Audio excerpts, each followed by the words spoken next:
Duck ನಿಮಗೆ ಬಂದಿರುವಂತಹದ್ದು 2 of sorts ಬಂದಿದೆ. ಕೆಲವೊಂದು ಇಂಡಿಸಿಷನ್ ಅಲ್ಲಿ ಇರುವಂತಹದ್ದು, ಯಾವುದೇ ರೀತಿಯ ಡಿಸಿಷನ್ ಅನ್ನ ಮಾಡಕ್ ಆಗ್ದಿರಾ ಅಥವಾ ಕೆಲವೊಂದು ಡಿಸಿಷನ್ ಮಾಡ್ದಿರಾ ನೀವು ಸುಮ್ಮನೆ ಇರುವಂತಹದ್ದು ರೆಪ್ರೆಸೆಂಟ್ ಆಗ್ತಾ ಇದೆ ಬಾಟಮ್ ಆಫ್ ದ ಡಕ್ ಅಲ್ಲಿ.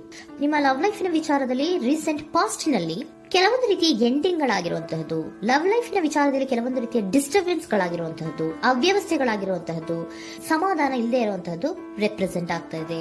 ಯಾಕೆ ಅಂದ್ರೆ ಲವ್ ಲೈಫ್ ನ ವಿಚಾರದಲ್ಲಿ ಯಾವುದೇ ರೀತಿಯ ಪಾಸಿಟಿವ್ ಬದಲಾವಣೆಗಳಾಗುತ್ತಾ ಅನ್ನುವಂತಹದ್ದು ನೀವು ಪಾಸ್ಟ್ ನಲ್ಲಿ ನೀವು ನಿಮ್ಮ ಲವ್ ಲೈಫ್ ನಲ್ಲಿ ನೀವು ಆಲೋಚನೆಯನ್ನ ಮಾಡಿದ್ದೀರಿ, ಕೆಲವೊಂದು ಬದಲಾವಣೆಗಳಾಗುವಂತ ಸಾಧ್ಯತೆಗಳಿದೆಯಾ ಅಂತ. ಆದ್ರೆ ಎಂಡಿಂಗ್ ಗಳಾಗಿರುವಂತಹದ್ದು ಯಾವುದೇ ರೀತಿಯ ಸರಿ ಹೋಗಿಲ್ದೇ ಇರುವಂತಹದ್ದು ರೆಪ್ರೆಸೆಂಟ್ ಆಗ್ತಾ ಇದೆ.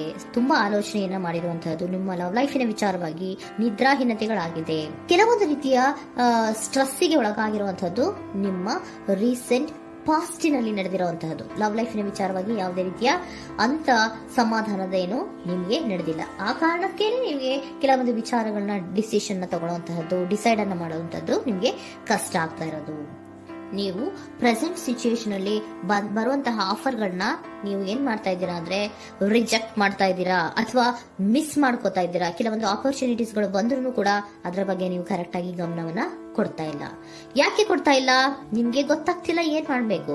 ಅದಕ್ಕೋಸ್ಕರ ನೀವ್ ಏನ್ ಮಾಡ್ತಿದ್ದೀರಾ, ಎಂಡಿಂಗ್ ಆದಂತಹ ಆಫರ್ಗಳಿರ್ಬೋದು ಅಥವಾ ಬೇರೆ ಯಾವುದೇ ಆಫರ್ಗಳಿರ್ಬೋದು ಬಂದ್ರೆ ಅದನ್ನ ನೀವು ಗಮನನೇ ಕೊಡದೇ ಇರುವಂತಹದ್ದು. ಯಾವುದೋ ಕೆಲವು ವಿಚಾರ ನಿಮ್ಮ ಲವ್ ಲೈಫಿನ ವಿಚಾರವಾಗಿ ಕೆಲವೊಂದು ರೀತಿಯ ಮತ್ತಷ್ಟು ಮುಟ್ಟೋದು ಅಂದ್ರೆ ರಿವ್ಯಾಲ್ಯೂಯೇಷನ್ ಅನ್ನ ಮಾಡ್ತಾ ಇರುವಂತಹದ್ದು ಪ್ರೆಸೆಂಟ್ ಆಗ್ತಾ ಇದೆ. ಪ್ರೆಸೆಂಟ್ ಅಲ್ಲಿ ನಾನು ಯಾವುದೇ ಆಫರ್ ಅನ್ನ ತಗೊಳ್ಳುವಂತ ಸ್ಥಿತಿಯಲ್ಲಿ ಇಲ್ಲ ಅನ್ನುವಂತ ರೀತಿಯಲ್ಲಿ ನೀವು ಆಫರ್ಗಳನ್ನ ಮಿಸ್ ಮಾಡ್ಕೊಳ್ಳುವಂತಹದ್ದು ಅಥವಾ ರಿಜೆಕ್ಟ್ ಮಾಡುವಂತಹದ್ದು ರೆಪ್ರೆಸೆಂಟ್ ಆಗ್ತಾ ಇದೆ. ನೆಕ್ಸ್ಟ್ ಕಾರ್ಡ್ ಬಂದಿರುವಂತಹದ್ದೇನು, ಪ್ರೆಸೆಂಟ್ ನಲ್ಲಿ ಪೇಜ್ ಆಫ್ ಸೋರ್ಟ್ಸ್ ಬಂದಿದೆ. ಯಾವುದೋ ಒಂದು ನಿಮ್ಮ ಲವ್ ಲೈಫಿನ ವಿಚಾರವಾಗಿ ಬಹಳಷ್ಟು ಕ್ಯೂರಿಯಾಸಿಟಿಯಿಂದ ಏನೋ ವಿಚಾರವನ್ನ ತಿಳ್ಕೊತಾ ಇದ್ದೀರಾ, ಬಹಳಷ್ಟು ಕ್ಯೂರಿಯಾಸಿಟಿಯಿಂದ ತಿಳ್ಕೊತಾ ಇದ್ದೀರಾ ಏನಾಗ್ತಾ ಇದೆ, ಹೇಗಾಗ್ತಾ ಇದೆ ಅಂತ. ತುಂಬಾನೇ ನೀವು ಕೆಲವೊಬ್ರು ಲವ್ ಲೈಫಿನ ವಿಚಾರದಲ್ಲಿ ತುಂಬಾನೇ ಮಾತು ಕೂಡ ಆಡ್ತಾ ಇರುವಂತಹದ್ದು ರೆಪ್ರೆಸೆಂಟ್ ಆಗ್ತಾ ಇದೆ. ಏನಾಗ್ತಾ ಇದೆ, ಹೇಗಾಗ್ತಾ ಇದೆ, ಈ ಗಲಿಬಿಲಿಗಳು, ಡಿಸ್ಟ್ರಾಕ್ಷನ್ಸ್ಗಳು ಅಥವಾ ಡಿಸಿಷನ್ಸ್ ನ ಮಾಡಕ್ಕಾಗದೆ ಏನಕ್ಕೆ ಒದ್ದಾಡ್ತಿದೀವಿ ಅನ್ನೋದ್ರ ಬಗ್ಗೆ ಕೂಡ ನೀವು ಕೆಲವೊಂದು ರೀತಿಯ ಮಾತಾಡ್ತಾ ಇರುವಂತಹದ್ದು ರೆಪ್ರೆಸೆಂಟ್ ಆಗ್ತಾ ಇದೆ. ಯಾವಾಗ ಕೆಲವೊಂದು ವಿಚಾರಗಳಲ್ಲಿ ನೀವು ಮಾತಾಡಿ ಕ್ಲಿಯರ್ ಅನ್ನ ಮಾಡ್ಕೊಂತೀರೋ ಆಗ ನೀವು ಕೆಲವೊಂದು ರೀತಿಯ ಆಕ್ಷನ್ಸ್ ಗಳನ್ನ ತಗೋಬೇಕು ಅನ್ನುವಂಥ ನಿರ್ಧಾರವನ್ನ ಮಾಡಿರುವಂತದ್ದು. ಆಫರ್ಗಳು ಬಂದ್ರೂ ಕೂಡ ರೆಫ್ಯೂಸ್ ಮಾಡ್ತೀರಾ. ಆದ್ರೆ ಏನೀಗ ಹಿಂದೆ ಪಾಸ್ಟ್ ನಲ್ಲಿ ನಡೆದಿತ್ತೋ ಅದು ಯಾಕಾಯ್ತು, ಏನಕ್ಕೆ ಹಂಗಾಯ್ತು ಅನ್ನೋದ್ರ ಬಗ್ಗೆ ಕೂಡ ನೀವು ಮಾತಾಡುವಂತ ಸಾಧ್ಯತೆಗಳು ರೆಪ್ರೆಸೆಂಟ್ ಆಗ್ತಾ ಇದೆ ಅಟ್ ಪ್ರೆಸೆಂಟಿನಲ್ಲಿ. ಆಮೇಲೆ ನೀವು ಮಾತಾಡಿದ್ಮೇಲೆ ಕೆಲವೊಂದು ರೀತಿಯ ನಿರ್ಧಾರಗಳನ್ನ ಮಾಡುವಂತಹದ್ದು. ನೈಟ್ ಆಫ್ ವ್ಯಾಂಡ್ಸ್ ಬಂದಿದೆ. ಸೊ ಆವಾಗ ನೀವು ನಿಮ್ಮ ಕೆಲವೊಂದು ವಿಚಾರಗಳಲ್ಲಿ ಕ್ಲಾರಿಟಿಗೆ ಬಂದ್ಮೇಲೆ ನಿಮ್ಮ ಲವ್ ಲೈಫಿನ ವಿಚಾರದಲ್ಲಿ ಕೆಲವೊಂದು ಆಕ್ಷನ್ ಗಳನ್ನ ತಗೊಳ್ಳುವಂತಹದ್ದು ರೆಪ್ರೆಸೆಂಟ್ ಆಗ್ತಾ ಇದೆ. ಹಾಗೆ ಏನ್ ಆಕ್ಷನ್ಸ್ ಗಳನ್ನ ತಗೋತೀರಾ, ಈಗ ಕೆಲವೊಂದು ರೀತಿಯ ಆಫರ್ಗಳನ್ನ ನೀವು ಬಂದಂತಹ ಆಫರ್ಗಳನ್ನ ನೀವು ಏನ್ ಮಾಡಿದೀರಾ, ರೆಫ್ಯೂಸ್ ಅನ್ನ ಅಟ್ ಪ್ರೆಸೆಂಟ್ ಅಲ್ಲಿ ಮಾಡಿದ್ದೀರಾ. ಈಗಲೂ ಕೂಡ ನೀವು ಬಂದಂತಹ ಆಫರ್ ಅನ್ನ ನೀವೇನ್ ಮಾಡ್ತೀರಾ, ರೆಫ್ಯೂಸ್ ಅನ್ನ ಮಾಡ್ತೀರಾ ಅಥವಾ ರಿಜೆಕ್ಟ್ ಅನ್ನ ಮಾಡ್ತೀರಾ. ಯಾಕೆ?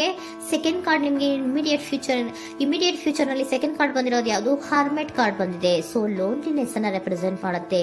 ಯಾಕೆ ಲೋನ್ಲಿನೆಸ್ ಅನ್ನ ರೆಪ್ರೆಸೆಂಟ್ ಮಾಡುತ್ತೆ? ಬೇಡಪ್ಪ, ಈ ಜಗ್ಲಿಂಗ್ ಗಳೇ ಬೇಡ.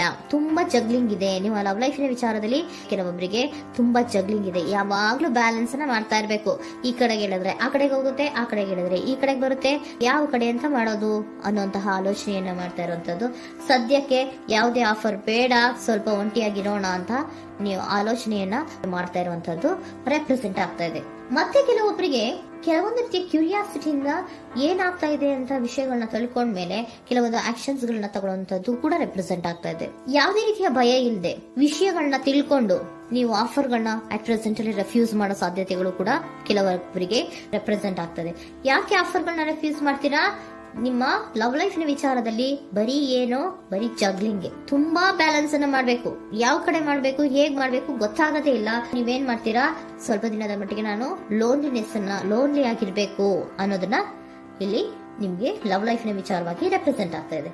ಈ ಎಲ್ಲಾ ಕನ್ಫ್ಯೂಷನ್ಸ್ ಇರೋದ್ರಿಂದಲೇ ನಿಮ್ಗೆ ಬಾಟಮ್ ಆಫ್ ದ ಡಕ್ ಬಂದಿರೋಂತದ್ದು 2 ಆಫ್ ಸೋರ್ಟ್ಸ್ ಬಂದಿರೋಂತದ್ದು. ಸೊ ಇಂಡಿಸಿಷನ್ ಆಗ್ತಿರೋಂತ ಏನ್ ಮಾಡ್ಬೇಕು ಗೊತ್ತಾಗಲ್ಲ. ಅದಕ್ಕೆ ನೀವು ಇಲ್ಲಿ ಕುತ್ಕೊಂಡ್ಬಿಟ್ಟಿದ್ದೀರಾ, ನನ್ನ ಲವ್ ಲೈಫ್ ನ ವಿಚಾರವಾಗಿ ಯಾವ ನಿರ್ಧಾರವನ್ನ ಮಾಡ್ಬೇಕು ಅನ್ನುವಂತಹ ಆಲೋಚನೆಯನ್ನ ಮಾಡ್ತಾ ಇರುವಂತದ್ದು, ಹಾಗೇನೆ ಮಾಡುವಂತದ್ದು ನಿಮ್ಗೆ ರೆಪ್ರೆಸೆಂಟ್ ಆಗ್ತಾ ಇರೋದು. ಕೆಲವೊಬ್ರು ರೆಫ್ಯೂಸ್ ಅನ್ನ ಮಾಡಿ ಮುಂದೆ ಹೋಗುವಂತ ಸಾಧ್ಯತೆಗಳು ಇರುವಂತಹದ್ದು. ಮತ್ತೆ ಕೆಲವೊಬ್ರು ಆಫರ್ಗಳನ್ನ ಬರುವಂತದನ್ನ ಬ್ಯಾಲೆನ್ಸ್ ಅನ್ನ ಮಾಡಬೇಕು, ಜಗ್ಲಿಂಗ್ ಅನ್ನ ಮಾಡಬೇಕು, ಸದ್ಯದ ಮಟ್ಟಿಗೆ ಒಂಟಿಯಾಗಿ ಇರೋ ಬರೋಣ ಅಂತ ಆಲೋಚನೆಯನ್ನ ಮಾಡ್ತಾ ಇರುವಂತದ್ದು ರೆಪ್ರೆಸೆಂಟ್ ಆಗ್ತಾ ಇದೆ. ನಿಮಗೆ ಏಂಜಲ್ ಗೈಡೆನ್ಸ್ ಏನ್ ಕೊಡ್ತಾ ಇದ್ದಾರೆ? Don't stop. ಇಲ್ಲಿ ಡೋಂಟ್ ಸ್ಟಾಪ್ ನ ಅರ್ಥ ಏನಪ್ಪಾ ಅಂದ್ರೆ, ಯಾವ ಕೆಲವು ವಿಚಾರಗಳ ಬಗ್ಗೆ ಕ್ಲಾರಿಟಿ ಬೇಕು ನಿಮ್ಗೆ, ಯಾವ ವಿಚಾರಗಳಲ್ಲಿ ನೀವು ಕನ್ಫ್ಯೂಷನ್ಸ್ ಅಲ್ಲಿ ಒದ್ದಾಡ್ತಾ ಇದ್ದೀರಾ, ಏನ್ ಕ್ಲಾರಿಟಿ ಬೇಕೋ ಅದನ್ನ ಧೈರ್ಯವಾಗಿ ಮುಂದೆ ಬಂದು ಅದನ್ನ ಕ್ಲಾರಿಟಿಯನ್ನ ತಗೊಂಡು ಮುಂದೆ ಹೋಗು, ಅಲ್ಲೇ ನಿಂತ್ಕೋಬೇಡ ಅನ್ನುವಂಥದ್ದನ್ನ ನಿಮ್ಗೆ ಹೇಳ್ತಾ ಇದ್ದಾರೆ. ಯಾವ ವಿಚಾರವನ್ನ ನೀವು ಲವ್ ಲೈಫ್ ನ ವಿಚಾರದಲ್ಲಿ ಏನ್ ಈ ಜಗ್ಲಿಂಗ್ಗಳು ಅಥವಾ ಈ ಬ್ಯಾಲೆನ್ಸ್ ಗಳನ್ನ ಮಾಡ್ಕೊಂಡು ಅಥವಾ ಎಳ್ದಾಟಗಳನ್ನ ಮಾಡ್ಕೊಂಡಿದ್ದೀರೋ ಅಲ್ಲಿಗೆ ಕ್ಲಾರಿಟಿಯನ್ನ ತಗೊಳ್ಳಿ, ಧೈರ್ಯವಾಗಿ ಕ್ಲಾರಿಟಿಯನ್ನ ತಗೊಂಡು ನೀವು ಮುಂದೆ ಆಕ್ಷನ್ಸ್ ಅನ್ನ ತಗೊಳ್ಳುವಂತದ್ದು ರೆಪ್ರೆಸೆಂಟ್ ಆಗ್ತಾ ಇದೆ.